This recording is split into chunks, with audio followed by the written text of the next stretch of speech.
Hello नमस्कार, कैसे हैं आप सभी प्रिय विद्यार्थियों। मैं लाली वर्मा आप सभी 11वीं कक्षा के होनहार विद्यार्थियों का मैग्नेट ब्रेन्स हिंदी में दिल से स्वागत करती हूं। हमेशा आशा भी करती हूं कि आप सभी स्वस्थ रहें, खुश रहें और होंगे ही भाई, स्वस्थ होंगे, खुश होंगे। प्रिय विद्यार्थियों, लेकर आई हूं आपकी पाठ्य पुस्तक दिगंत भाग 1 का 12वां पाठ। और मुझे आशा है कि आपने प्रीवियस वीडियो जरूर देखे होंगे जिसमें हमने गांव के बच्चों की शिक्षा की व्याख्या की थी, प्रश्न उत्तर देखे होंगे, देख लिए। तो आज मैं लेकर आई हूं इसी पाठ का कंप्लीट चैप्टर रिवीजन।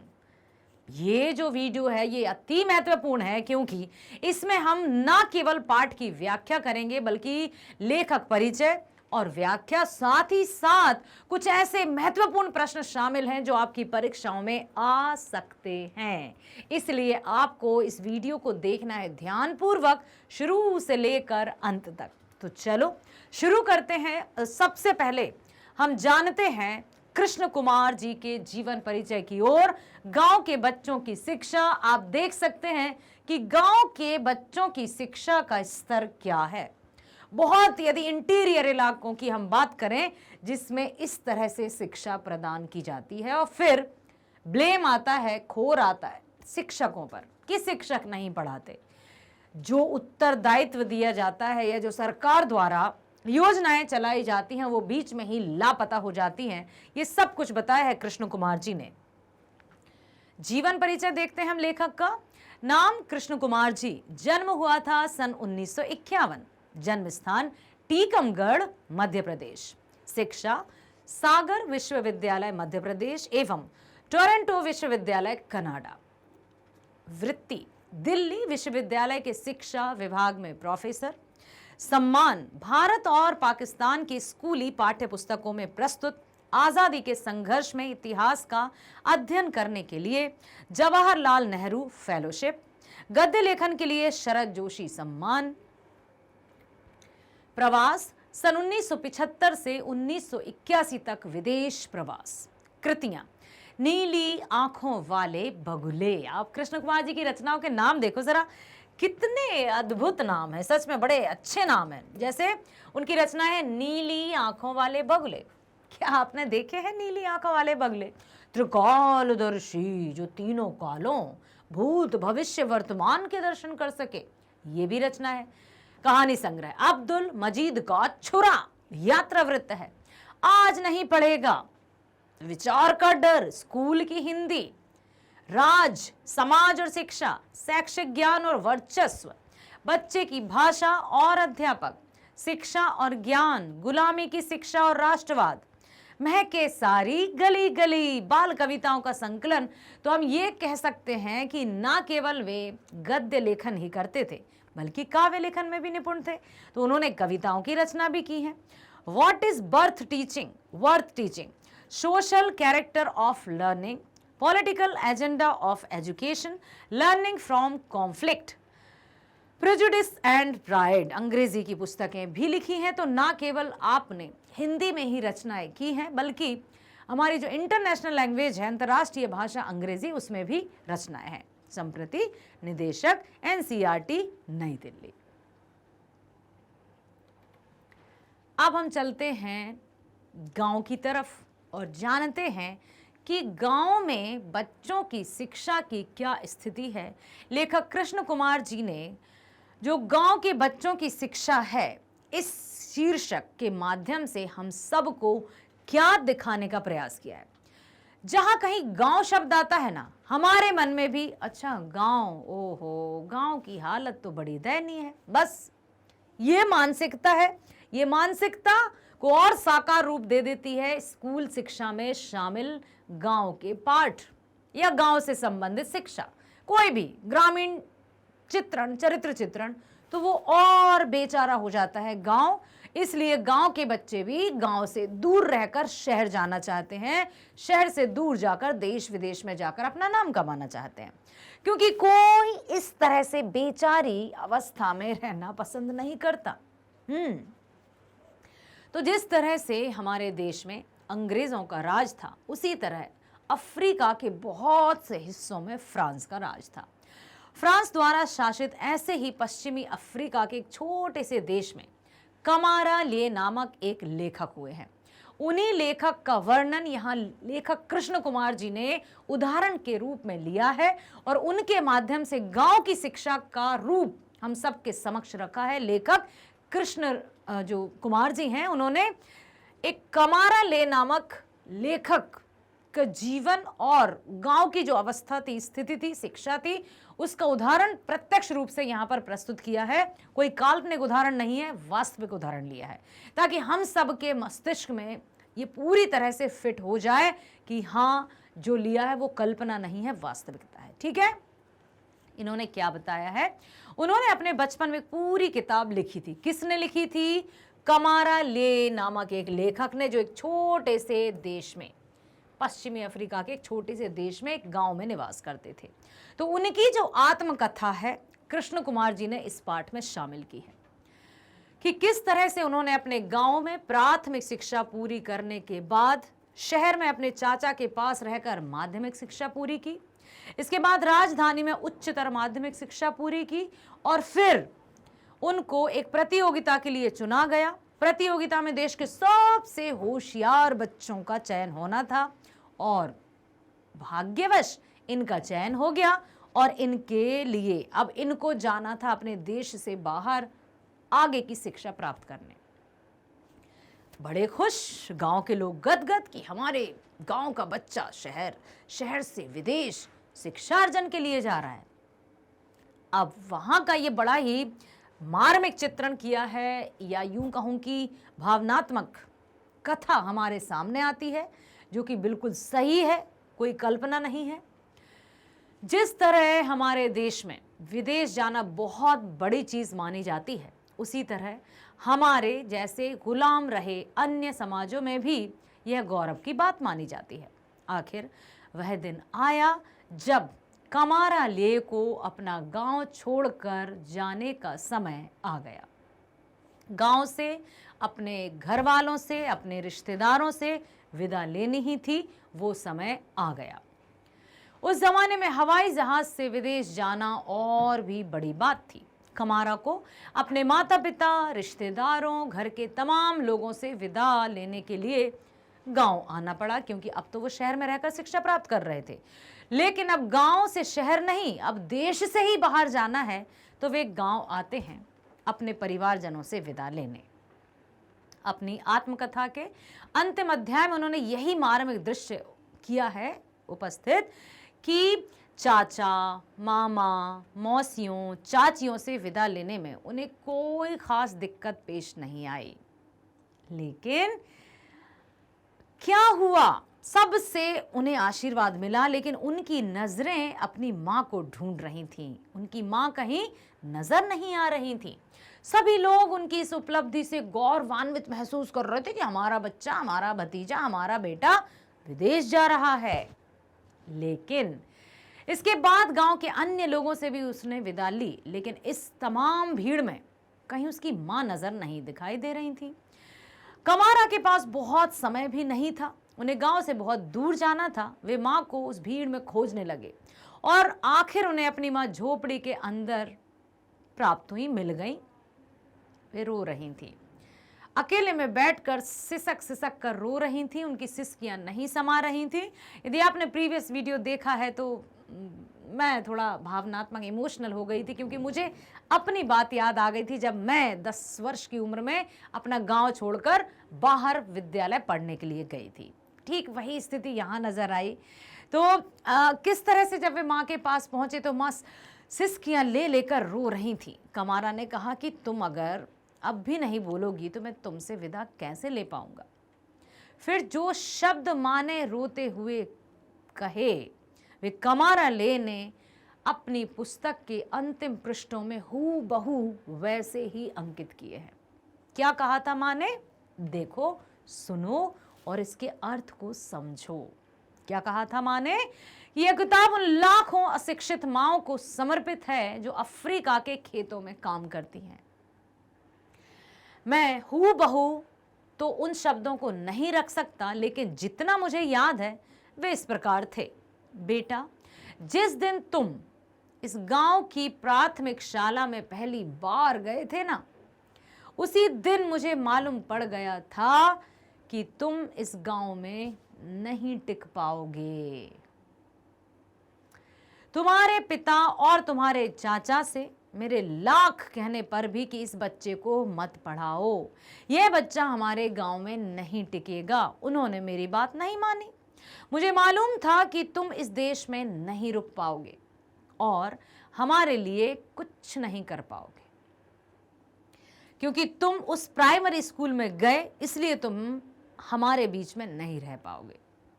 ऐसा माँ ने पहले ही कह दिया था। माँ ने कहा कि मुझे पहले दिन से पता था जब तुम्हारा दाखिला प्राइमरी स्कूल या प्राथमिक स्कूल में करवाया गया था।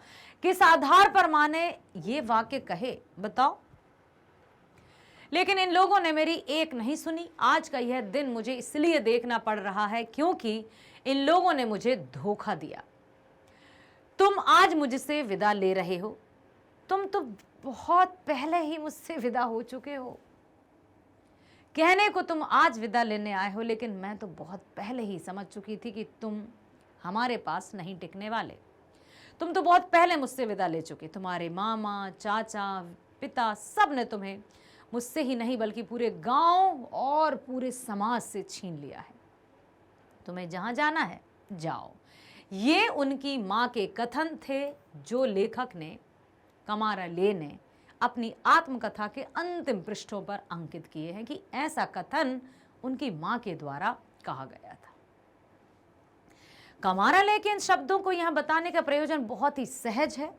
क्यों उन्होंने अपने मां के इन शब्दों को शामिल किया, इसके पीछे कारण सिर्फ एक ही है कि हम लोग शिक्षा और साक्षरता की बात इस तरह करते हैं मानो शिक्षा का कोई सामाजिक चरित्र ही ना हो, जैसे वह अपने आप में कोई गुणकारी दवाई हो जिसके सेवन से समाज एकदम रोग मुक्त हो जाएगा। एक उपहार जो सरकार हमें देने वाली हो या पिछले 50 साल से देती आ रही है, हम कुछ और ही समझते हैं। माननीय मंत्री महोदय जाने से पहले हमें बता गए हैं कि वे भी इस बात से कुछ शर्मिंदा हैं कि शिक्षा अभी तक हर बच्चे तक नहीं पहुंची, लेकिन इसके बावजूद वे वायदे किए जा रहे हैं। इन 50 सालों का उनका वायदा करने की कुव्वत पर कोई असर ही नहीं हुआ। क्या होगा? कुछ भी नहीं हुआ। आज शिक्षा का बहुत ही प्रतिकूल सामाजिक चरित्र उभर कर आया है। शिक्षा का प्रतिकूल कहने का तात्पर्य कि समाज में जो होना चाहिए, समाज के लिए जो अनिवार्य अंग है, समाज के लिए जो आवश्यक तत्व है, वो शिक्षा में शामिल नहीं है। समाज को जैसी शिक्षा चाहिए वो शिक्षा में शामिल नहीं है। इसलिए समाज और शिक्षा दोनों प्रतिकूल है, एक दूसरे के विपरीत नजर आ रही हैं। समाज के अनुसार शिक्षा नहीं है। आखिर क्यों? तो वह हमारे बच्चों को समाज के सबसे व्यापक सरोकारों से काटने वाला एक अस्त्र बन गया है, एक साधन बन गया है। इसकी शुरुआत उसी दिन से हो जाती है जिस दिन हमारे बच्चे प्राथमिक शाला में प्रवेश करते हैं। ऐसा क्यों लिखा लेखक ने? क्योंकि प्राथमिक शालाओं की स्थिति बद से बदतर है, क्योंकि वहां शिक्षा के नाम पर कुछ नहीं दिया जाता। जितना सरकार द्वारा प्राथमिक विद्यालयों में भेजा जाती है धनराशि या जो भी, वो वहां तक पहुंचते पहुंचते ना के बराबर रह जाती है और शिक्षा का स्तर दयनीय हो जाता है और जिम्मेदारी थोपी जाती है शिक्षकों पर, जो मात्र 500 रुपए वेतन प्राप्त करके अपना मेहनत, अपना समय दे रहे हैं। शिक्षा को देश में फैलाने की बात करना भी बेमानी सी लगती है। इसलिए मेरा अनुरोध है कि जब आप इस सम्मेलन में इस प्रसंग पर विचार करें कि कैसे प्राथमिक शिक्षा का दायरा फैले या कैसे शिक्षा केवल लड़कों तक नहीं बल्कि लड़कियों तक भी पहुंचे या फिर समाज के उत्पीड़ित तबकों तक भी पहुंचे, क्योंकि अक्सर शिक्षा प्राप्त करने की बात का एजुकेटेड पर्सन, भाई ओहो ये पढ़े लिखे पर्सन है, हाँ अंग्रेजी बोलना जानते हैं। अंग्रेजी को तो ऐसा हुआ बनाया है कि जो अंग्रेजी बोलना जानते हैं या अन्य भाषा जानते हैं वे ही शिक्षित हैं। जो वास्तव में शिक्षित हैं या अंग्रेजी उन्होंने नहीं पढ़ी तो उनको उपेक्षित दृष्टि से देखा जाता है। ये मानसिकता बन गई है। हम मानते हैं कि अंग्रेजी भाषा अंतर्राष्ट्रीय भाषा है, इसका होना बहुत जरूरी है, इसका ज्ञान बहुत जरूरी है, ठीक है, लेकिन हम इसको ही उपयोग या महत्व देकर अपनी भाषा को उपेक्षित क्यों करें? क्या अतिथियों के आने से हम घर के सदस्यों का अपमान करेंगे? नहीं ना, बस बिल्कुल हमें स्वागत सबका करना है, सबका सम्मान करना है, लेकिन अपने आत्मसम्मान का भी तो ध्यान रखना है ना। तो यही बताया है कि क्या करें। इस प्रसंग पर यदि विचार करें कि कैसे प्राथमिक शिक्षा का दायरा फैले या कैसे केवल लड़कों तक नहीं लड़कियों तक भी शिक्षा पहुंचे, जो गरीब हैं उन तक भी शिक्षा पहुंचे, तो इस चर्चा के साथ साथ यह भी सोचना होगा कि शिक्षा की इस प्रसार प्रक्रिया में हमारे बच्चे शिक्षा के माध्यम से सीखेंगे क्या, है ना। ठीक है, शिक्षा तो पहुंचे सब तक, लेकिन वो क्या सीखेंगे, क्या शिक्षा प्रदान की जाएगी उनको? मात्र किताबी कीड़ा बनाकर रख दिया जाएगा? शहरों की बड़ी बड़ी बातें गांव की बहुत दयनीय स्थिति ही दिखाई जाएगी शिक्षा से? तो वो गांव का होते हुए भी गांव से प्रेम कैसे करेगा? गांव में रहकर अपनी जीविका चलाने के बारे में कैसे सोचेगा? नहीं सोचेगा। पंचायती राज का पुनरुदय एक ऐतिहासिक प्रक्रिया है। आप सब इस घटना के नेता हैं। इसमें ऐसी गुंजाइश दिखाई देती है जो हमारे देश की न सिर्फ शिक्षा नीति बल्कि समाज की अन्य नीतियों और हमारे समय के समकालीन सामाजिक इतिहास को प्रभावित करने की भी क्षमता रखती है। लेकिन हमें यह नहीं भूलना चाहिए कि यह घटना ऐसे वक्त में घट रही है जब देश में बहुत कुछ ऐसा हो रहा है जो अत्यंत विनाशकारी है। शिक्षा निर्माण करती है, लेकिन यहां शिक्षा विनाश का रूप धारण कर रही है। इसके पीछे कौन है? कुछ ऐसे लोग जो भ्रष्ट हैं, जो भूखे हैं, जो लालची हैं, जो पूरी तरह से जिनमें बेईमानी समा गई है। पंचायती राज के इस नए अभ्युदय का राजनीतिक, सामाजिक, आर्थिक और सांस्कृतिक संदर्भ किसी से छिपा नहीं है। मैं आपके सामने केवल 2-4 उदाहरण इस संदर्भ का उल्लेख करना चाहूंगा। उन्होंने कहा है कि हमारे सामने ऐसी परिस्थिति है जिसके तहत पूंजीवाद आज देश के कोने कोने में पहुंच रहा है। पूंजीवाद क्या है? सत्ताधारी। पैसा पैसा करती है, क्यों पैसे पर ही मरती है, सुना होगा आपने ये गीत। तो यहां पर उसी का बोलबाला है जिसके पास पैसा है, जिसके पास पूंजी है। बड़ा आदमी, बड़े आदमी, वो तो बहुत बड़े आदमी है। जिनके पास धन संपत्ति है वो बड़े आदमी कहला रहे, और वो बड़े आदमी कभी अपना पेट भर नहीं पाते। मतलब उनका लालच का कुआं इतना बड़ा रहता है कि उसका भरावन कोई कर ही नहीं सकता। आज जिसे आर्थिक उदारीकरण, आर्थिक सुधार कहा जा रहा है, प्रकृति दरअसल जमीन, जंगल, पानी, खनिज, अन्य संसाधनों को आम आदमी से छीनकर पूंजीपति घरानों और विदेशी कंपनियों के हवाले कर रही है। क्यों ऐसी दयनीय स्थिति? आखिर कौन है जिम्मेदार? किसे ठहराएं? क्योंकि वो तो पर्दे के पीछे छिपे हैं, उनको कोई नहीं देख सकता। जो दिख रहे हैं उन पर दोषारोपण किया जाता है, जबकि असली जिम्मेदार कोई और है। कौन है वो? क्या आप मुझे कमेंट सेक्शन में लिखकर बताएंगे कि कैसे उन तक पहुंचा जा सकता है? कैसे उन ऐसे जो भ्रष्ट हैं, जो लालची हैं, उन हाथों को बांधा जा सकता है क्या? लेकिन सत्ता भी उन्हीं की, नीति भी उन्हीं की, सरकार या कुछ कहें कि सब कुछ उनका है, तो फिर कौन पकड़ेगा उनकी गलतियों को? कोई नहीं। इसलिए लोग चुपचाप देखकर भी अनदेखा कर देते हैं।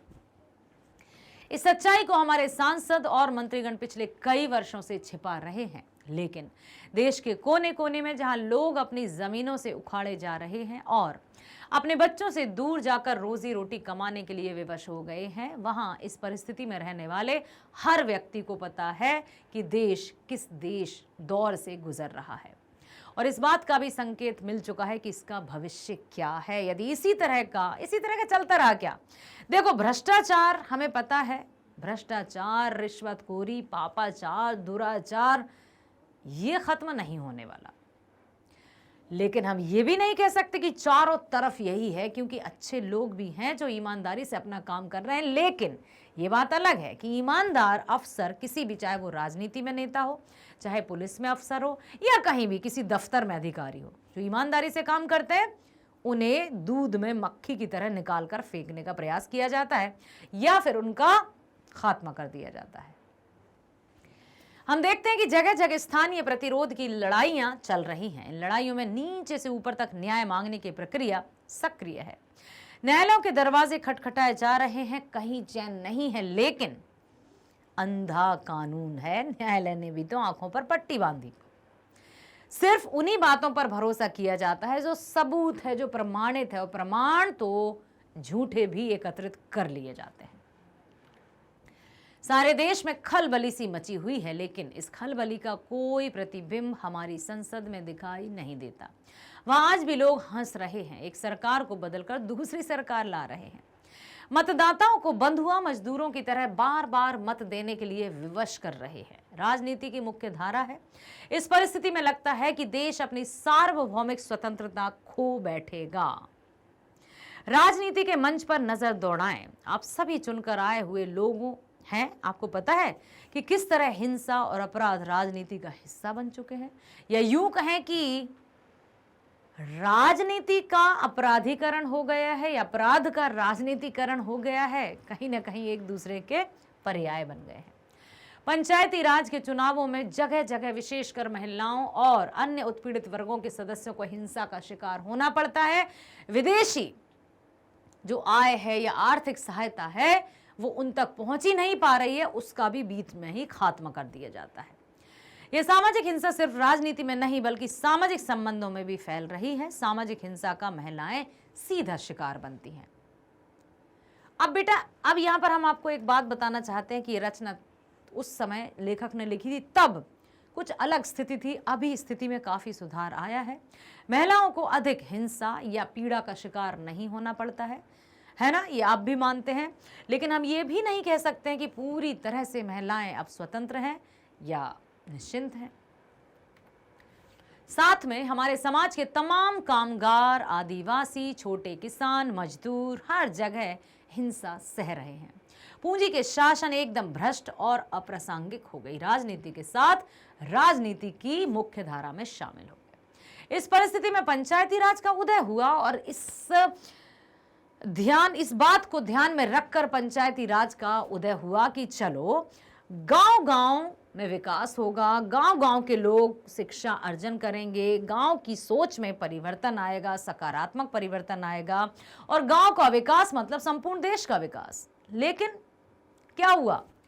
उतना विकास, उतनी धनराशि गांव तक पहुंच ही नहीं पाई है जितनी सरकार द्वारा भेजी जाती है। बीच में खपत, गायब, सब कुछ। तो यहाँ पर एक बहुत बड़ा अंतर विरोध है, परंतु हम यहाँ एक तरफ चिंगारी और रोशनी झांकती है, वहीं ढेरों आशंकाओं का अंधेरा भी दिखाई देता है।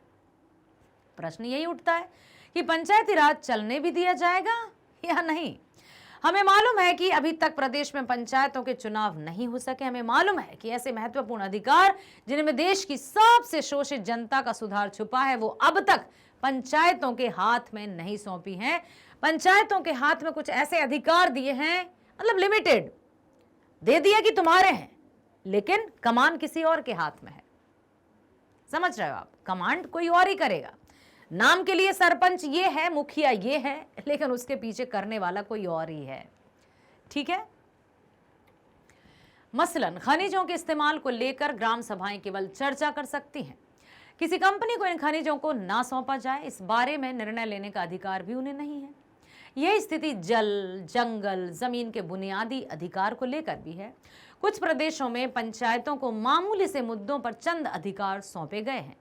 ये अधिकार भी महत्वपूर्ण है। हम जानते हैं कि हमें इनका इस्तेमाल करना है, लेकिन सच्चाई यही है कि स्थानीय स्तर पर जितनी बड़ी खलबली हमारे देश में मची है, उसे किसी भी प्रकार से नियंत्रित करने की स्थिति में आज पंचायत नहीं है। यद्यपि आलंकारिक रूप से पंचायतों को भारतीय लोकतंत्र की सबसे बड़ी उपलब्धि बताया जाता है और बताया जा रहा है, लेकिन पंचायतों की वास्तविक स्थिति शून्य के बराबर कह सकते हैं हम, ना के बराबर कह सकते हैं। कहने को पंचायत में ये शक्ति है, पंचायत की ये उत्तरदायित्व है, लेकिन शक्ति सीमित है, क्योंकि शक्ति उनके हाथों तक पहुंची ही नहीं है। उनके हाथों को तो जैसे बांध दिए हैं और अब आप मुखिया है। कैसे कोई, जिस तरह से प्राथमिक स्कूलों में शिक्षकों की स्थिति के बारे में लेखक ने कहा, वही गांव की स्थिति में सरपंच के हाथ में है। इस समूचे परिदृश्य में प्राथमिक शिक्षा को अधिक कारगर बनाने की जरूरत का बहुत बड़ा सवाल है। प्राथमिक शिक्षा कोई अजूबा या दूर की कौड़ी नहीं है, बल्कि उसी संदर्भ में जन्म लेती है जो हमारे इर्द गिर्द रचा जा रहा है। आज जब आप प्राथमिक शिक्षा में हस्तक्षेप कर शिक्षा की मौजूदा व्यवस्था पर सामुदायिक दबाव बढ़ाकर उसे अधिक कारगर बनाने की बात करते हैं, तो प्रश्न उठता है कि हमारे सामने इस हस्तक्षेप के लिए आज कौन से मुद्दे सबसे प्रमुख होने चाहिए। मेरी राय में दो क्षेत्र हैं जिनमें हम मुद्दों को ढूंढना होगा। ध्यान से देखिए। पहला है नौकरशाही के प्रभुत्व को कम करने का मुद्दा। अगर हमारे देश में बड़े बड़े कमीशन कमेटियों द्वारा सुझाए गए शैक्षिक सुधार एक के बाद एक असफल होते रहे, तो बड़ा कारण हमारी शिक्षा पर हावी हो रहा है अफसरशाही। समझ रहे हो? ये करना है, ऐसा करना है, वैसा करना है। तो स्वतंत्र, मानसिक रूप से स्वतंत्र नहीं है, फिजिकली वो स्वतंत्र नहीं है, निर्णय किसी और के द्वारा लिया जा रहा है। अफसरशाही समझ रहे हो कि जो सत्ताधारी है बस उन्हीं के फैसले किसी और के द्वारा कहे जा रहे हैं। मतलब बात किसी और की है, कहा किसी और के द्वारा जा रहा है, तो जो कह रहा है जनता तो उसी को मानेगी, अच्छा या बुरा, लेकिन उसके पीछे तो कोई और ही है। शब्द किसी और के हैं, वाणी किसी और की।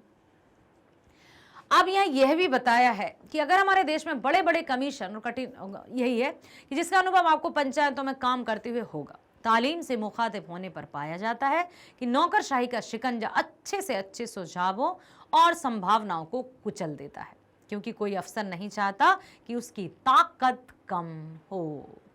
नौकरशाही के खिलाफ इस संबंध में प्राथमिक स्कूल का अध्यापक आपका साथी है, शत्रु नहीं, ये मानना होगा।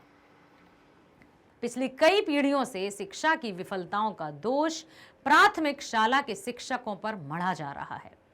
आप भी उन्हें दोष देने की आदी हो जाएंगे। एक बड़ा प्रश्न है कि आप इन्हें अपना शत्रु मानेंगे या साथ ही समझकर सामाजिक संघर्ष की प्रक्रिया में इनको शामिल करेंगे, जिससे हर स्तर पर जागरूकता है। कहने का तात्पर्य यह है कि जो शिक्षकों पर दोषारोपण करते हैं कि अरे शिक्षक ये नहीं करते, शिक्षक वो नहीं करते, तो मेरे प्यारे बच्चों आपको ये समझना होगा, क्योंकि आप लोग भावी पीढ़ी हैं, भविष्य का निर्माण आपके हाथों में है। इससे पहले हमने एक और पाठ पढ़ा था जिसमें कि किस तरह से मंत्री भाषण दे रहे थे कि हम यदि न्याय करने लगे तो आपको क्या करना है, आपको सुधारने के लिए कुछ बचेगा ही नहीं, इसलिए हम न्याय नहीं करते। अरे हम सुधर गए तो आप लोग क्या सुधारोगे, तो आपको कुछ करना चाहिए इसलिए हम ऐसे काम कर रहे हैं। साफ साफ मंत्रियों द्वारा कहा गया है ना। तो यही ठीक है, या ठीक इसी तरह से यहाँ भी बताया कि किस तरह से स्कूल की जो एजुकेशन है, सरकारी या प्राथमिक विद्यालय की जो स्थिति है वो कितनी बद से बदतर है। देश में आज प्राथमिक शिक्षा के क्षेत्र में काफी विदेशी धन आया हुआ है। इस विदेशी धन को खर्च करने में हमारे विधायक, मंत्री, अफसर दिन रात व्यस्त हैं कि कहां पैसा लाया जाए। दो पंक्तियां सुनाना चाहूंगी कि गर्व न करना अपने पर ओ मिट्टी के इंसान, जैसे करते गर्व कहीं पर मक्कारी धनवान। ऊपर वाला देख रहा है तेरे काले धंधे। कौन है ये? विधायक, मंत्री, अफसर, जो दिन रात पैसे को हजम करते जाते हैं। तो ऊपर वाला देख रहा है तेरे काले धंधे, कोई बड़ा ना कोई छोटा, हम सब उसके बंदे। देश से जो गद्दारी करता कहलाता हैवान। गर्व न करना अपने पर ओ मिट्टी के इंसान। तो यहां पर यही है कि किस तरह से पैसे के लालच में अंधा होता जा रहा है व्यक्ति, और वो दूसरों का अहित करने में भी जरा भी नहीं हिचकिचा रहा है, उसके कदम भी नहीं लड़खड़ाते। झूठ बड़े शान से बोलता है, भ्रष्टाचार बड़े विश्वास के साथ करता है, क्योंकि उसको अब यही सही लगता है। क्यों? आखिर क्यों ये सब है? क्या आपको मालूम है कि वे व्यस्त क्यों हैं? यह धन किस तरह खर्च होता है? एक कमेटी ने पता लगाया कि प्रत्येक 1 रुपया जो समाज पर खर्च करने के लिए आता है, उसका 30 पैसे मात्र वहां पहुंचता है जहां उसको भेजा गया था। प्राथमिक शिक्षा के लिए विदेशी धन क्यों आया है? इस धन के पीछे आर्थिक उदारीकरण से जुड़ी हमारे देश की विवशताएं, राजनीतिज्ञों द्वारा विश्व बैंकों से घुटने टेकने की समूची घटना शरीक है, जिस पर कभी हमारी संसद ने ईमानदारी से चर्चा ही नहीं की। आखिर क्यों है ऐसी स्थिति? कौन है इसका जिम्मेदार? हम में से बहुत लोग इसे आलोचना का विषय नहीं बनाते, क्योंकि हम सोचते हैं कि शायद शिक्षा इससे कोई संबंध नहीं है। अरे बल्कि सिर्फ इस बात से है कि पैसा आ ही गया तो उसे खर्च कैसे किया जाए। खर्च भी हमें ही करना है, अभी देखा ना, मंत्री, अफसर, विधायक सबके सब शामिल हो जाते हैं। स्पष्ट है कि पैसा बड़े पैमाने पर भ्रष्टाचार को जन्म दे रहा है। जो धन विदेशों से आता है, शिक्षा के नाम पर आता है, वो बीच में ही खा लिया जाता है, लुप्त हो जाता है। जहां भ्रष्टाचार होगा वहां हिंसा होगी, जहां हिंसा होगी वहां महिलाओं पर अधिक होगी। हमें यह मानकर चलना होगा। इसलिए हर एक गांव में सवाल का विचार विषय बनाना पड़ेगा कि क्या हम अपने बच्चों का लालन पालन, उनकी शिक्षा अपने साधनों से नहीं कर सकते। अगर आज ये स्थिति है कि हमको कुछ विदेशी संस्थाओं ने धन दिया है, हमारे पास यह तय करने का अधिकार होना चाहिए कि यह धन किस तरह से खर्च होगा। आज इस धन का सबसे बड़ा हिस्सा शिक्षा के सबसे गैर जरूरी कामों पर खर्च हो रहा है। बड़े बड़े लोगों का आना जाना, बड़ी बड़ी गोष्ठियों में भाग लेना, बड़ी बड़ी तादाद में लोगों का अपनी सलाह के लिए पैसे लेना, जिसको आज कंसल्टेंसी फीस कहा जाता है। ये सब आप जानते हैं कि कोई भी युवक जिसने अच्छी खासी शिक्षा प्राप्त कर ली है लेकिन उसकी आर्थिक स्थिति सही नहीं है, तो वो ठोकरें खाते हुए फिरेगा, उसको कोई नौकरी नहीं देगा। फिर एक कंसल्टेंसी ऑफिस बना दिया जाता है उन्हीं कुछ सत्ताधारी पूंजीपतियों द्वारा, उनके द्वारा। वो स्वयं नहीं आते, उनके प्यादे रहते हैं कि भाई यहां पर आपको नौकरी 100% नौकरी दी जाएगी।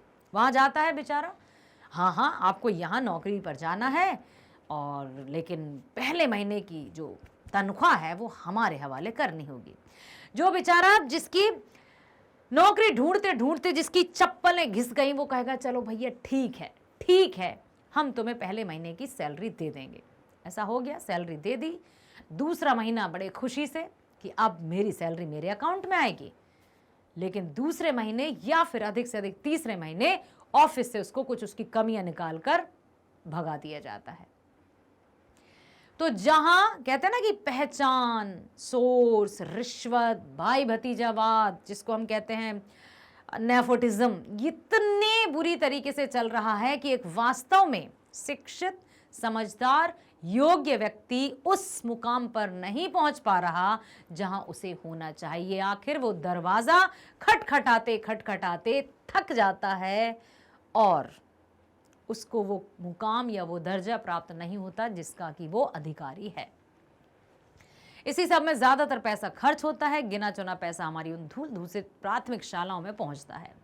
इस पहलू पर पंचायतें तभी प्रश्न उठा पाएंगी जब वे अपने आप को तैयार करेंगे, क्योंकि हम पर कोई शोषण तब कर सकता है जब हम शोषण सह रहे हों। हमें अपने अधिकारों को लेना आना चाहिए। अधिकार है हमारा, स्वतंत्रता का अधिकार, राइट टू स्पीक ना, हमें बोलने का अधिकार है। लेकिन कहने को संविधान में बहुत कुछ लिखा है, लेकिन होता कहाँ है, उसके पीछे भी तो कोई और ही है। प्राथमिक शाला का शिक्षक इस प्रक्रिया का उतना ही मारा हुआ है जितना उत्पीड़ित वर्ग का बालक या बालिका। तो असफलता के ढांचे हमारी प्राथमिक शिक्षा में पहले से विद्यमान है, जिनके लिए कोई बच्चा कक्षा 1, 2, 3 से गुजरते हुए बगैर अपमानित हुए आगे नहीं बढ़ पाता, और वो इस विद्यालय में इतना अपमानित कर लिया जाता है कि फिर वो विद्यालय जाना नहीं चाहता, या तो वो विद्यालय छोड़ देते हैं। देश के बहुत बड़े इलाके इन बच्चों का अनुभव प्राथमिक शाला के शिक्षकों के अनुभव से भिन्न नहीं है। जैसी हालत या जैसी स्थिति प्राथमिक विद्यालयों के शिक्षकों की होती है, वही स्थिति उनकी है।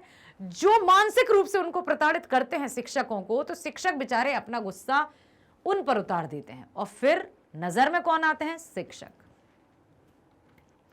सच्चाई यही है कि शिक्षक स्वयं उपेक्षा और तिरस्कार का मारा है। उसकी ट्रेनिंग तैयारी उतनी ही कम है जितनी उसकी हैसियत। मुझे लगता है कि प्राथमिक शाला के शिक्षक के साथ चलकर शिक्षा की समस्याओं, लाचारी को प्रत्यक्ष रूप से समझना होगा, उसको जानना होगा। तब कहीं जाकर हम जान पाएंगे कि बेचारा 500 रुपए लेकर सिर्फ इतना काम कर रहा है, वो क्यों इतना दुखी है, क्यों इतना पीड़ित है। सोच सकते हैं कि ऐसी स्थिति में पढ़ाना कितना आदरणीय बन सकेगा, और किन परिस्थितियों में शिक्षक उन नौकरशाहों से जूझ सकेंगे जो हजारों रुपए पाकर केवल हुक्म चलाते हैं, और जो कार्य करते हैं उनको मिलती है चंद राशि जिससे वो अपने 2 वक्त की रोटी तक नहीं खा सकते हैं। ये एक पुरानी गुत्थी है। अगर इसको सुलझाना है तो प्राथमिक शाला के शिक्षक पर दोषारोपण करने की जगह उनके साथ मिलकर बैठकर उनकी मजबूरी और लाचारी को समझने का सिलसिला शुरू करना होगा। लेकिन ये करेगा कौन? प्राथमिक शालाओं में महिला शिक्षकों के ऊपर कोताही, लाचारी के दोष अक्सर लगाए जाते हैं। उनकी स्थिति को कभी कभी उनके दृष्टिकोण से देखेंगे तो ऐसा रास्ता खुलेगा जिसमें शिक्षक स्वयं संगठित होकर आपके साथ आएंगे। शिक्षा को ताकतवर वर्गों की विचारधारा के प्रचार के रूप में इस्तेमाल करने की दूसरी विधि है। इसके भीतर शिक्षा का सामाजिक चरित्र निर्धारित होता है। आज जिस शिक्षा को फैलाने की बात की जा रही है उसके पाठ्यक्रम को बढ़ाने के लिए इस्तेमाल की जाने वाली पाठ्य पुस्तक पर गौर करें तो आप पाएंगे कि पाठ्यक्रम में कहीं भी ग्रामीण छवि नहीं है। यदि ग्रामीण छवि है तो ऐसी बेबस, लाचार सी, जिसको पढ़कर कोई गांव की ओर जाना नहीं चाहेगा। पाठ्यक्रम पूरी तरह से समाज के शासक वर्गों के जीवन को प्रस्तुत करता है। शिक्षा के जरिए उन्हीं की जीवन शैली, आचार विचार, रहन सहन, खान पीन सबका वर्णन है। ऐसे रहते हैं, ऐसे रहते हैं, बस तो बच्चे में जो प्रारंभ से मानसिकता उत्पन्न होती है वो भी उसी तरह का बनना चाहता है। क्या करें फिर? कमारा ले की तरह उनको भी गांव छोड़कर, शहर छोड़कर, राजधानी छोड़कर और देश छोड़कर विदेश जाना पड़ता है। इस पाठ्यक्रम की छवि की विसंगतियों को गहराई से समझने पर पाएंगे कि विकास की जो प्रक्रिया 40-50 वर्षों में खास तौर पर पिछले 30 वर्षों से चली, उसका महत्वपूर्ण अंतर्विरोध शिक्षा केंद्रित है। संभव है सभा में कहीं टिमरनी से आई साधना बहन बैठी हो जिन्होंने कुछ समय पहले एक लेख लिखकर हरित क्रांति द्वारा प्रोत्साहित सोयाबीन की खेती के दुष्प्रभावों पर टिप्पणी की थी, जो कि एकदम सही थी। लेकिन फिर भी अत्यधिक आय 1 एकड़ में, और जैसे अभी मुझे एकदम आइडिया नहीं है कि भाई 1 एकड़ में कितने बोरे या कितने क्विंटल या कितने केजी या कितने किलो राशि बोई जाती है, मतलब कहें कि कितने बीज, लेकिन फिर भी सोयाबीन की खेती से अत्यधिक जो कीटनाशक हैं या जो रासायनिक हैं उर्वरक वो छिड़के गए और सोयाबीन के खेत में ढेर लग गए। मज़ा आ गया। फसल जितनी उपज होती थी उससे 4 गुनी हुई। सब के सब किसान उसी भीड़ में शामिल। ऐसा हो रहा है। वे ये भूल रहे हैं कि आज हम जिस रासायनिक उर्वरकों का या कीटनाशकों का प्रयोग अन्न की अधिक उपज के लिए कर रहे हैं वही बंजर बना रहा है भूमि को। आगे चलकर क्या होगा? जो कृषि प्रधान देश है हमारा, जहां हमें कम से कम अनाज के लिए तो दूसरों पर निर्भर नहीं होना पड़ता, भविष्य में क्या होगा यदि हम यही करते रहे? वर्तमान में सिर्फ और सिर्फ खुद के बारे में सोच रहा है व्यक्ति। हरित क्रांति के नाम पर जो प्रक्रिया 60 के दशक में शुरू हुई, उसके चलते एक तरफ गांव में गरीबी, विषमता बढ़ी तो दूसरी तरफ अमीर लोग पहले से अधिक अमीर हो गए। इस हरित क्रांति की वजह से हमारे गांव की जमीनें बर्बाद हो गई। जमीनें बर्बाद क्यों हो गई बेटा? अभी बताया ना, रासायनिकों का प्रयोग, कीटनाशकों का प्रयोग, जिससे भूमि की उर्वरकता नष्ट हो गई। नई नई फसलें जिनका हमारे देश की आबो हवा से कोई संबंध नहीं, नकदी फसलों का प्रलोभन बताकर बोई गई। उन फसलों की बदौलत जिनमें सोयाबीन प्रमुख है, देश की मिट्टी कई जगह पर एकदम अनउर्वर हो गई। और बिल्कुल रासायनिक खाद, कीटनाशकों के प्रयोग से मिट्टी में विषैले उत्पन्न हो गए और मिट्टी खराब हो गई। यदि हम पर्यावरण, प्रकृति संरक्षण, समाज में समता के मूल्यों को स्थापित करने की बात नहीं करेंगे तो शिक्षा इस विनाश को और भी तेजी से फैलाएगी। क्योंकि किताबों में यही दिया जा रहा है, उर्वरक, अत्यधिक खेती की उपज, हाँ कैसे बढ़ाई जाए, है ना। एक शिक्षक के नाते ऐसा कहते हुए आपके सामने मुझे कष्ट बहुत होता है, पर संकोच नहीं, क्योंकि आप ही शायद अब भारत में निर्णय प्रक्रिया की वह तह है जहां पर कोई नई बात की जा सकती है। वरना ऊपर के स्तरों पर मंत्रियों की चाटुकारिता और विभागीय अफसरों के तलवे चाटने की प्रक्रिया में शिक्षा दर्शन खत्म हो जाता है। आज इस बात को आप ही नए सिरे और निचले स्तर से शुरू कर सकते हैं। क्या वजह है कि इतने बड़े पैमाने पर आजादी के बाद गांव से विस्थापन हुआ? सीधी सीधी मार बचपन पर पड़ी। क्यों? क्या वजह है कि इस विकास प्रक्रिया का सबसे कम लाभ ग्रामीण जनता को मिला? आज भी बार बार बजट में सब्सिडी की मांग करते हैं और इस सब्सिडी की बैसाखियों के सहारे ही जीती हैं। सब्सिडी दी जा रही है इतनी और उन तक पहुंचते पहुंचते इतनी हो रही है। क्या वजह है कि 50 वर्षों के बाद भी आजादी के आंदोलन के दौरान उठा ग्राम स्वराज का नारा एक प्रवंचना मात्र बनकर रह गया? क्या वजह है? गांधी जी की बुनियादी तालीम की रूपरेखा आज भी शिक्षा, खास तौर से प्राथमिक शिक्षा को एक नया जीवन देने में किस तरह से है, इसमें संदेह नहीं। हमें नए सिरे से उसकी मीमांसा करनी होगी। लेकिन गांधी जी के ग्राम स्वराज के सपने का अर्थ है गांवों को स्वायत्तता देना, ग्रामीण को सम्मानपूर्वक जीने का हौसला देना। इस प्रक्रिया में बुनियादी तालीम, उनकी रूपरेखा आज भी हमें प्रेरणा कायम करने की परिधि दे सकती है। बेसिक्स इन एजुकेशन, बुनियादी शिक्षा, जिसमें बच्चों को किताबी ज्ञान के साथ साथ कुछ हस्तकलाएं भी सिखाई जाएं, जिनसे वो भविष्य में अपने हाथों में हुनर लेकर चले और किसी के सामने उसे हाथ ना फैलाने पड़े, किसी के तलवे उसे ना चाटने पड़े, किसी की चाटुकारिता उसे ना करनी पड़े। शिक्षा का जो चरित्र पिछले 50 वर्षों में उभरा है, दरअसल गुलामी के दिनों से ही स्थापित हो गया था। हमारे नेताओं ने इसको बदलने की कोई खास कोशिश ही नहीं की। मजा आ रहा है उन्हें, तो उनकी जेबें भर रही हैं। उनके सामाजिक चरित्र पर सीधे प्रहार किए बिना शिक्षा और विनाशकारी विकास के बंधन को तोड़ नहीं सकती। इस बंधन को तोड़ना ही शायद आज इस नई शक्ति का पहला मुद्दा है, जिसको आप पंचायती राज और पंचायती राज के दायरे में महिला शक्ति का नाम दे रहे हैं। कमारा ले की कहानी हर गांव में घटती है। हम उसे लाचारी से देखते हैं। हमने देश के विकास को जिस तरह से समझा है और अमल में लाते हुए देखा है, उससे लाचारी बढ़ती ही जा रही है। आज तो बड़े राजनीतिक दलों के नेता भी यही कहते हैं कि पूंजी के राज के सामने हम लाचार हैं।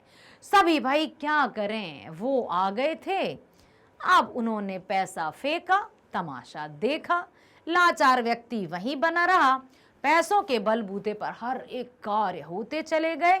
भाई भतीजावाद, जैसा अभी हमने चर्चा की, वो सब आगे बढ़ता गया। भारत का पूंजीवाद विश्व पूंजीवाद का साथी बनकर हमारे प्राकृतिक साधनों को सिर्फ दोहन का शिकार बनते हुए देखना है। वह हमारे मानव संसाधनों का केवल इस काम के लिए इस्तेमाल करना चाहता है कि वे इस दोहन के काम आए। दोहन मतलब समझते हैं, उनका शोषण, जैसे जंगलों का कटना, जंगलों का दोहन, प्रकृति का दोहन किया जा रहा है। उसमें जो अच्छी चीजें हैं उनको किस तरह से नष्ट किया जा रहा है, सिर्फ और सिर्फ अपने स्वार्थ की पूर्ति के लिए। तो हर एक व्यक्ति मतलबी है, हर एक व्यक्ति स्वार्थी है, और जो आर्थिक विपन्न लोग हैं उनका सिर्फ और सिर्फ इस्तेमाल किया जा रहा है। उनके लिए चंद पैसे उनके मुंह पर देकर उनसे मनमाने कार्य करवाए जा रहे हैं। गांव के बच्चों को अपने ध्यान के केंद्र में रखकर देखें तो हम आसानी से समझ लेंगे कि आज की शिक्षा ग्रामीण समाज की पुनर्रचना करने में इतनी असमर्थ क्यों है। मैं सालाना शैक्षिक सत्र के ढांचे में निहित असुविधा की बात नहीं कर रहा। क्यों? क्योंकि वह पुरानी और जानी पहचानी बात है। शिक्षा सत्र मतलब सेशन जिसको कहते हैं, ढांचा कब ऐसा बनेगा कि बच्चा घर की जिम्मेदारियों को निभाते हुए पढ़ सके? कब?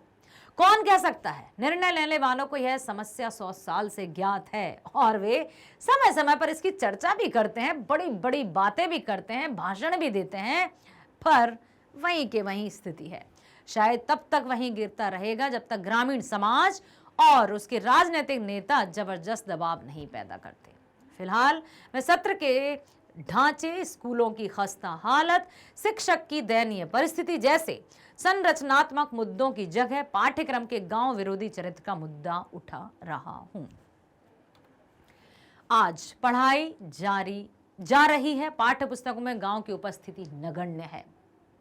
हर एक पाठ्य पुस्तक को देखें तो हर कहीं ना कहीं मतलब हम देखते हैं, और जबकि हमारे हर एक विषय में किसी न किसी तरह से, जैसे उदाहरण आए हैं, हम गणित पढ़ रहे हैं, हम विज्ञान पढ़ रहे हैं, हम सामाजिक विज्ञान पढ़ रहे हैं, लेकिन समाज में गांव की कोई भूमिका ही नहीं। भारत जो हमेशा ग्रामीण देश कहलाया है, वहीं पर गांव का नगण्य है स्थान, शिक्षा में कहीं शामिल नहीं। यदि है भी तो देखो, भाषा की पढ़ाई के लिए लगाई गई पाठ्य पुस्तक के 20-25 पाठों में मुश्किल से 2-3 पाठ ऐसे होते हैं जिनका कथ्य ग्रामीण जीवन से संबंधित होता है। लेकिन वह हालत कैसी दिखाई देती है कि 75% जनता का परिवेश कि क्या महत्व रखता है। लेकिन ज्यादा चिंता तब होती है जब आप उन 2-3 पाठों को ध्यान से पढ़ते हैं जिनमें ग्रामीण परिवेश या पात्रों का चित्रण किया है। अधिकांश रूप से चित्रण गांव के जीवन के दोयम दर्जे का सिद्ध होता है। बिल्कुल, जिसमें कुछ नहीं है। गांव में रहने वाली स्त्री पुरुष प्रायः अनपढ़, अंधविश्वासी और मूर्ख दिखाई दिए जाते हैं। क्यों गांव की ऐसी झांकी प्रस्तुत की जाती है, पाठ्यक्रम में क्यों शामिल की जाती है?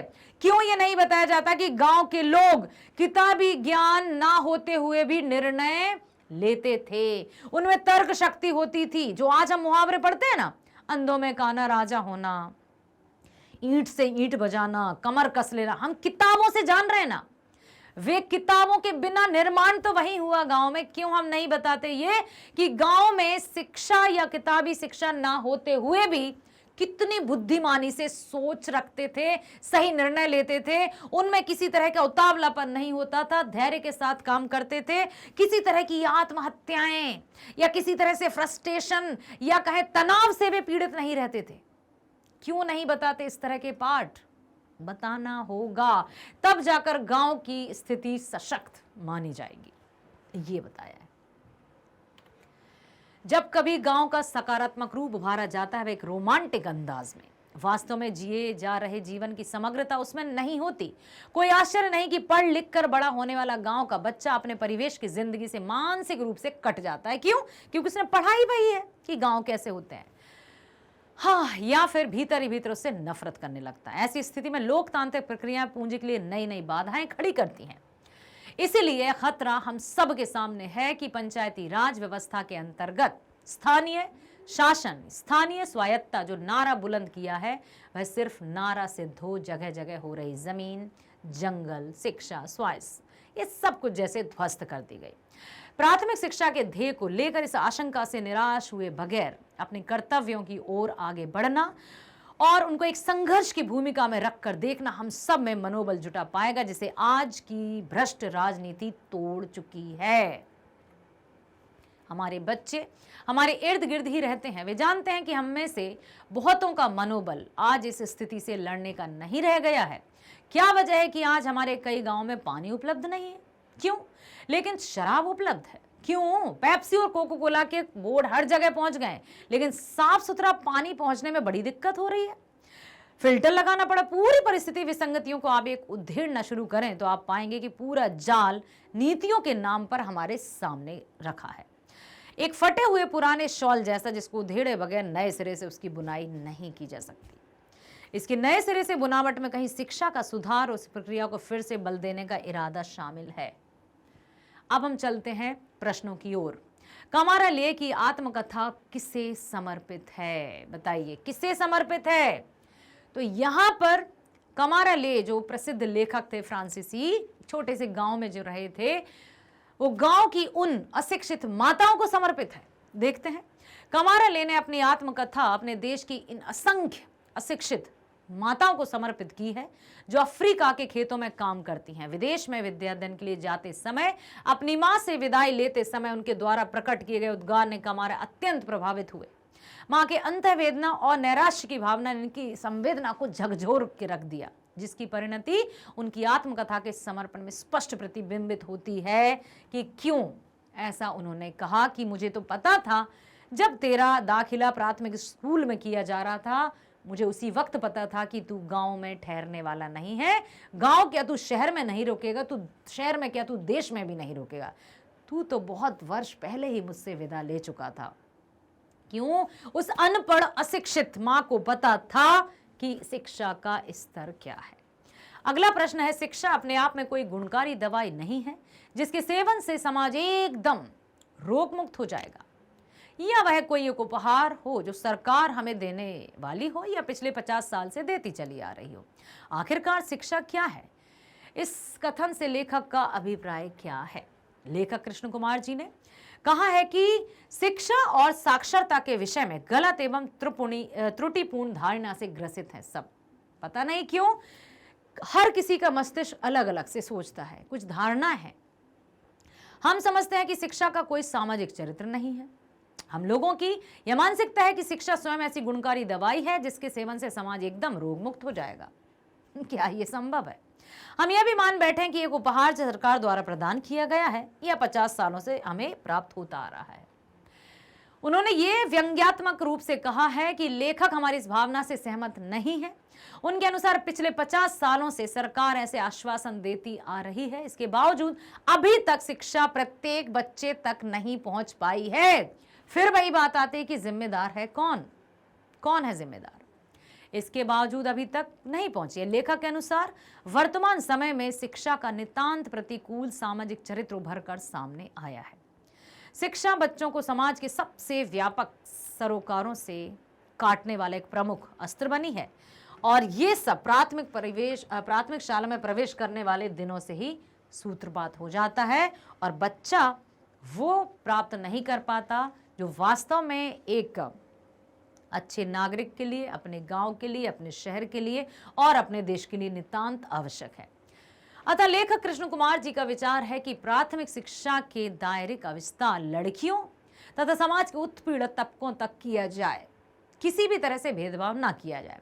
बेटा, हम बहुत कुछ सुनते हैं, बहुत कुछ पढ़ते हैं, बहुत कुछ जानते भी हैं, लेकिन कब हमने क्या किया, कहाँ तक इम्प्लीमेंटेशन हुआ, क्या लागू हुआ, उस पर हमने चर्चा की क्या?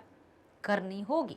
साथ ही बच्चों को शिक्षा के माध्यम से रखना है, उन्हें इस दिशा में प्रशिक्षित किया जाना चाहिए। शिक्षा सार्थक होना चाहिए, इस दिशा में व्यापक दृष्टिकोण अपनाने की आवश्यकता है। शिक्षा सीख नागरिक बनने की, सामाजिक जिम्मेदारियों को उठाने की, व्यवहारिकता लाने की, सीख आत्मनिर्भर होने की। शिक्षा मतलब सीख, ठीक है, सिर्फ किताबी ज्ञान नहीं।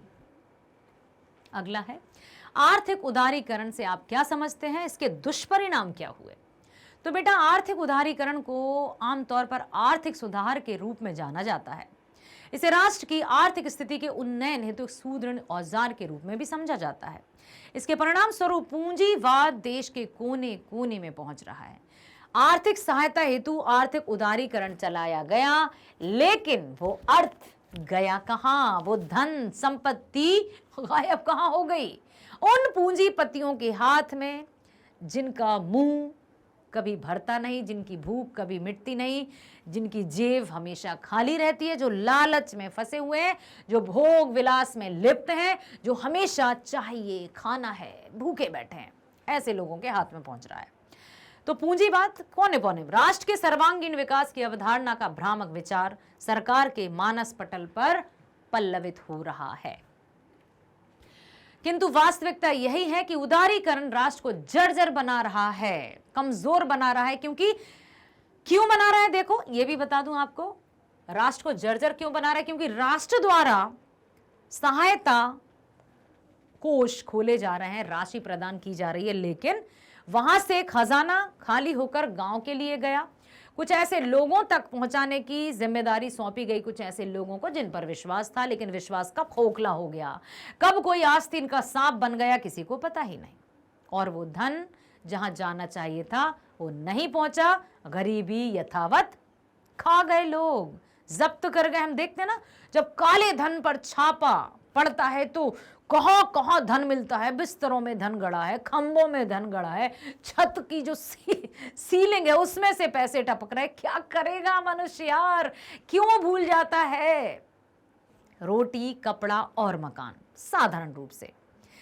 साईं इतना दीजिए जामे कुटुंब समाए, मैं भी भूखा ना रहूं, साधु ना भूखा जाए। संतुष्टि की भावना कहां गई? हमें मन में संतुष्टि की भावना को जगाना होगा। जो व्यक्ति संतुष्ट होते हैं उनके चेहरे पर सदैव प्रसन्नता की लहर दिखाई देती है, और जिनके पास कितना भी धन दौलत पैसा हो, जेवर सब कुछ हो, लेकिन संतोष नहीं है, हमेशा चिंतित नजर आएंगे।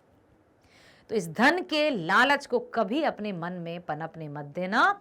विकास करना, उन्नति करना, लेकिन लालच को कभी भटकने मत देना। इस प्रक्रिया द्वारा जमीन, जंगल, पानी, खनिज, अन्य संसाधनों का दोहन हो रहा है। आम आदमी से छीनकर पूंजीपति घरानों, विदेशी कंपनियों के हवाले किया जा रहा है और निरंतर जारी है। देश के कोने कोने से आम आदमी अपने जीवन से विस्थापित हो रहे हैं। क्यों? क्योंकि उन्हें कुछ करना है, परिवार का भरण पोषण करना है, तो घर छोड़कर जाने पर मजबूर हो रहे हैं। अभागे लोग इस तथ्य से भली भांति परिचित हैं। आर्थिक उदारीकरण देश को किस ओर ले जा रहे, इस स्थिति द्वारा उपजे दुष्परिणाम का सहज अनुमान लगाया जा सकता है। तो सरकार द्वारा जो राशि या धनराशि गरीबों के लिए, निर्धनों के लिए दी जा रही, वो वहां तक पहुंच ही नहीं रही है। प्राथमिक शिक्षा को अधिक कारगर बनाने के लिए लेखक ने कौन से 2 क्षेत्र सुझाए हैं? तो वर्तमान राष्ट्रीय परिदृश्य में प्राथमिक शिक्षा की स्थिति संतोषप्रद नहीं है। इनके प्रमुख कारण है कि प्राथमिक पाठशाला का शिक्षक उपेक्षित है और प्रताड़ित है। उसकी कोई वैल्यू नहीं है, उसको सिर्फ एक साधन मात्र मान लिया जाता है, उस पर सिर्फ ऑर्डर्स थोपे जाते हैं, उसके हाथ में कोई स्वतंत्रता नहीं है कि आप ऐसे करिए। सत्ता किसी और की है, वाणी किसी और की। एक और बालक तथा बालिकाओं का पाठशाला में नामांकन के पश्चात ऐसी परिस्थितियां उत्पन्न कर दी जाती है कि वो बीच में ही शाला छोड़ने पर विवश हो जाता है। ठीक है, एक और बड़ी कठिनाई भी है, शिक्षकों को समुचित प्रशिक्षण नहीं दिया जाता, शिक्षा की तीव्र गति का अवमूल्यन हो रहा है। लेखक ने कहा है कि प्रदेशों में शिक्षकों को मात्र 500 रुपए वेतन, क्या करेगा वो? कितना अधिक दे रहा है, कितना कम प्राप्त हो रहा है। प्राथमिक शिक्षा को कारगर बनाने के लिए शिक्षकों के प्रति उपेक्षा भाव का परित्याग करना होगा, सम्मान का दृष्टिकोण अपनाना होगा, समुचित वेतनमान दिया जाना होगा, प्रशिक्षण दिए जाए, उनको बताया जाए कि किस तरह से शिक्षा दी जाए।